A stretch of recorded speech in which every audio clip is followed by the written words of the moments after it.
Well, thank you so much for stepping in. This was kind of last minute, but I had read your piece about this movie. I thought it was very informative, and um, so I want to start by asking about something that happens at the very beginning of the movie. We have this kind of funny scene with a chorus telling us that what we're seeing is fiction, partly fiction, not Right. all truth. So I guess I'll start with that. Like from what you know about the real Bernadette Chirac, what is the blend in the film between what's true and what's not?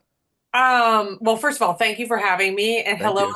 everyone. It's so great you have this group to go watch movies and talk about them together. That's a wonderful thing to do, especially right now, to come together that way. I mean, I can't say that I'm an expert on Bernadette Chirac, but I can say that, I loved the device of the chorus. I think that there was actually a lot that was very true about her, but of course, they had to imagine the interpersonal scenes between she and her husband and the children and some of the staff. But her father, the filmmaker's father, wrote, I think, three books about Chirac. And he also wrote other books about other political figures. So, growing up for Leia, the daughter who made the movie, Chirac was a household name. Not only was he the president when she was growing up, but he was also a household name.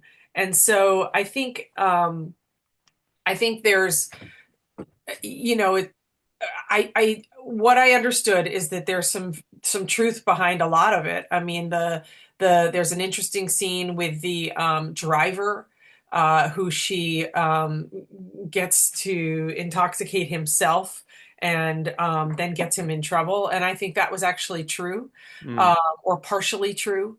Um, and certainly the family story of the older daughter who struggled with depression and anorexia. I mean, the movie doesn't really go into the tragedy of that daughter. But, and then the younger daughter who becomes the partner to her dad and right. pushes the mother out, which is such a painful triangular situation. Of Yeah. course, the older daughter is sort of removed from the family, and so it becomes the three of them, and yet it really just becomes the daughter and the dad. I think that was true. Um, and certainly the infidelities of President Chirac and the fact that the daughter and the mother are often left to handle the fallout. I think that was true as well. I guess the infidelities were a lot more numerous than the film like wanted to even get into because it focused on her. And so one thing you did right about a bit was just how rarely we get such a close-up look at a first lady. It's a really intriguing role. It's a woman who's very close to the top in power, but often is a bit mysterious. Yeah, that's what I found so enjoyable about the movie. I had no idea what it was going to be like. And at first, when I saw the chorus, my husband and I thought to ourselves, what is this? This is going to be really strange. But then it it became so much deeper than that. And I do think that, you know, there are so few first ladies who we see that much of. I mean, Michelle Obama has been and continues to be the most open of first ladies one can imagine, right? But if you, I mean, she has her podcast. Her face is very open. I mean, just think of her at Trump's first inauguration. And her feelings are very much on the surface. She talks openly about having kids, about her husband. But I mean, think about like Laura Bush, who actually killed someone in a DUI when she was, I think, a teenager or a Mm, young woman. Or and what was her role? When an illegal war was begun, for mm, instance. yeah. Or Hillary Clinton, what did she really feel about her husband's philandering and the way it brought the country to a standstill? But this is an intimate look at a first lady who always took the second position, and yet at the same time that she's always one down, her popularity was rising. So that is just in itself a very interesting story because you have um, the sort of the status quo of this person, the professional story, the political story, but Yeah. then you have the story of how people feel about this person, and the what results is how she feels about herself as that starts to change. So that was a Yeah. really Yeah. interesting tension. Yeah. And she really was, I mean, she came from a very wealthy family. She was a true aristocrat. And I guess her family felt she was marrying down when she married Jacques Chirac, in the 50s. Right. Yeah. And she was also very, very Hmm. very smart and very politically minded. Yeah. And this is another thing that I understood to be true was that she often had her finger on the pulse of what should be happening in the country. And she was often sort of laughed off and told how silly she was. And then, she was often right about the way France was going. Yeah, I guess she really saw the far right, on the rise. She saw the far right on the rise, and I think she also really understood the issues that people needed. Strangely enough, for an aristocrat, she was much more populist than her husband, much Mm. more reachable, Yeah. So she seemed to understand that people needed to see her collecting the yellow coins for children's hospitals, opening a place for anorexics to get help, like her own daughter, um, standing, doing things that were much more connected to people. Yeah. And that was an interesting role that she took. And it wasn't sort of small. You might think of these sort of charities as small, but somehow in her context, it seemed to program to the French people actually someone there who understood their needs. Yeah. And I guess she did really work on changing her image. I think that she was thought of as being kind of aloof and cold in real life at the Yeah. beginning. Well, that was what was so interesting about the interview I did with the director, which was Mm. that which I wrote a little bit about in that Yeah. piece, which was that she uh you know Leia herself, who made the film, had said that she assumed that Bernadette Chirac was very aloof, cold, um, probably not very interesting. And then she watched a 2016 documentary and found her funny, irreverent, honest, open about her husband's infidelities. And I think at that point, it's possible, but don't quote me on this, but it's possible her older daughter had already committed suicide when she did that, or maybe it was shortly It was after. right. It was in that year. It was in It was in that, 2016. It was in 2016. So yeah. it was So very close. Yeah. yeah, it's very interesting that clearly this family had a lot of tragedy. That daughter attempted suicide 15 times. Amazing. Yeah. And her father, the president, would do two lunches, Mm. one official lunch on his calendar, Yeah. and a second private lunch with his daughter, Yeah. just to be there for her. And he said this was the greatest tragedy of his life Yeah. was not being there for her more. I mean, I am curious. The film is I think the director called it kind of a gentle satire, but Yeah. he is a bit of a buffoon throughout a lot of the film. I'm just curious how that jibed with the real Jacques Chirac. I don't know. I don't really know enough, but I Yeah. do know that he was vehemently against our war with In Iraq. Iraq. Yeah. Yeah, in 2003. Yeah. And he was considered le bulldozer, so the bulldozer. Politically, he would bulldoze over people. So that makes me think he wasn't so buffoonish and much Yeah. more hawk-like, right? Uh, Yeah. I wonder about that as well. But what Deneuve does so beautifully is she registers so many emotions. Amazing. Yeah. It's amazing, this sort of mask. I mean, you can see in her face the isolation, the pain. And she did say, the real woman, the first lady did say that at first she was very, very hurt by her husband's infidelities. She was very, very lonely, and the solitude was almost unbearable. But she then realized that, this is what she had to work with, essentially.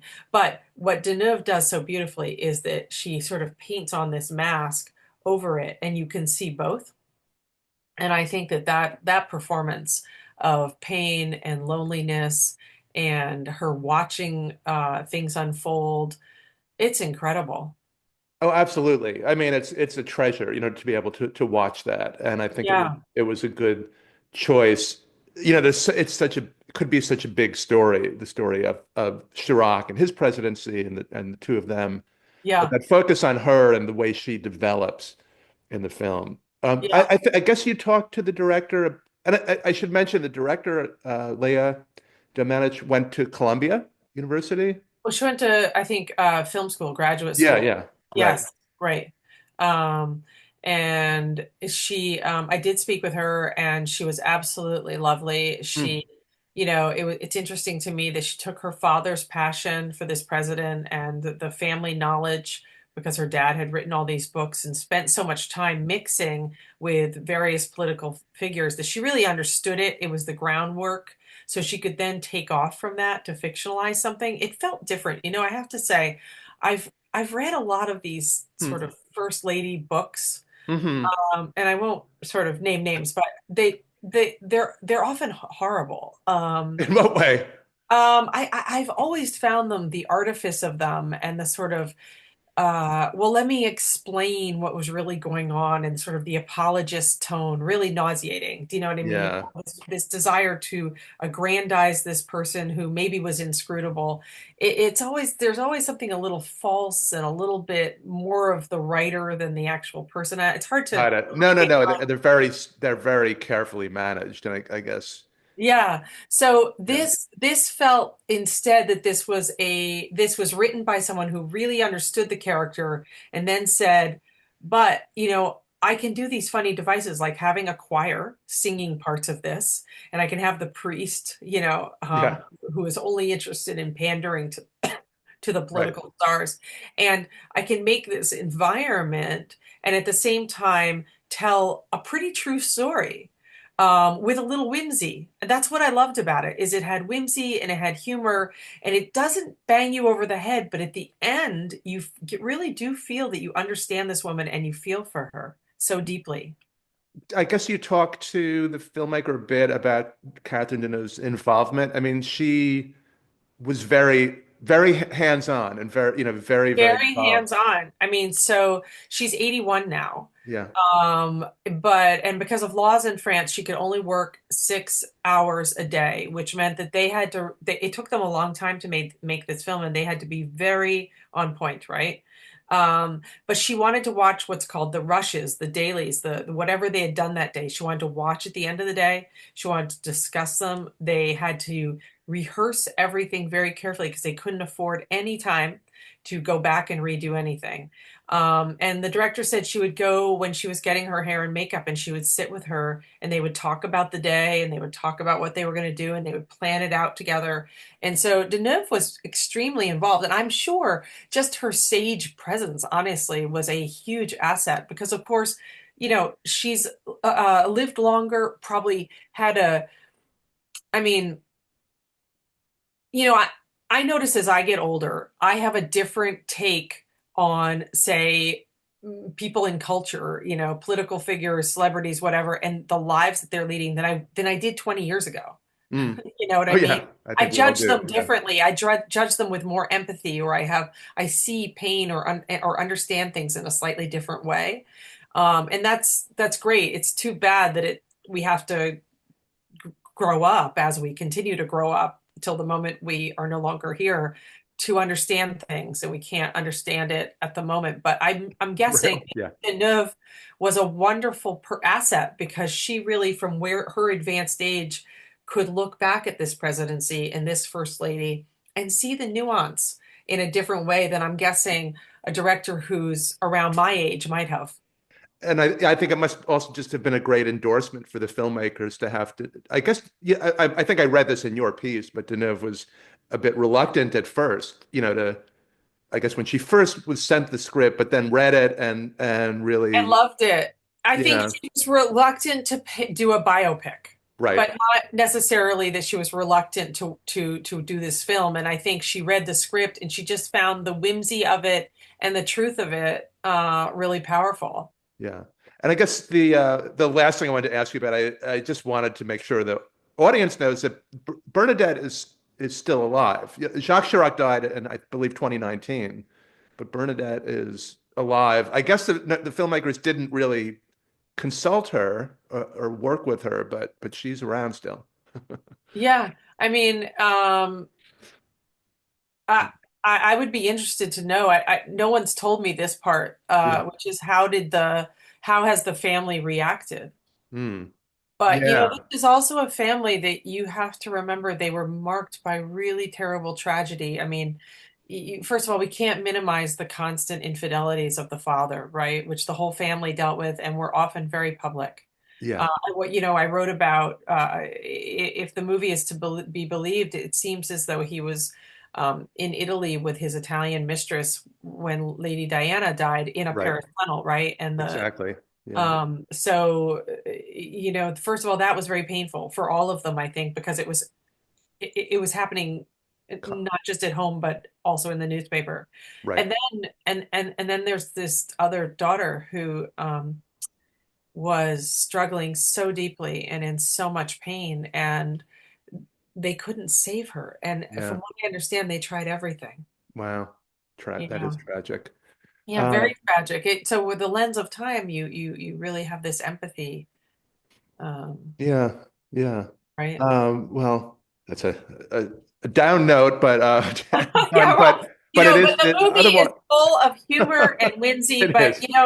it walks that perfect dramatic line of theater, which is that it gets you laughing and sort of light, and then it socks you with something, just a look of Deneuve's or a moment that is so painful. And I wrote about one of those moments that I'll carry with me forever, and I Hmm. won't say it here. Or do No, you you show? can say it since we saw the film. Yeah. Oh, okay, good. Well, that moment when he sends the note via his daughter Claude, right, to say Yeah. shut up to her. Yeah. That is. I will never get over that. That moment and the look on her face and then the look on his face and his jealousy. That was such a from a theatrical standpoint, such a beautifully done moment, right? Oh, absolutely. I mean, so expressive with so little. It is an amazing performance. Yeah, really. Well, I hope she gets all the notoriety she deserves for it everywhere. She was terrific. absolutely. Well, it's been delightful talking to you. Oh, you too, and I hope Thanks so everybody much. has a great afternoon. Thank you Okay. so much. Take care. Thanks. Ciao. Bye. Bye-bye.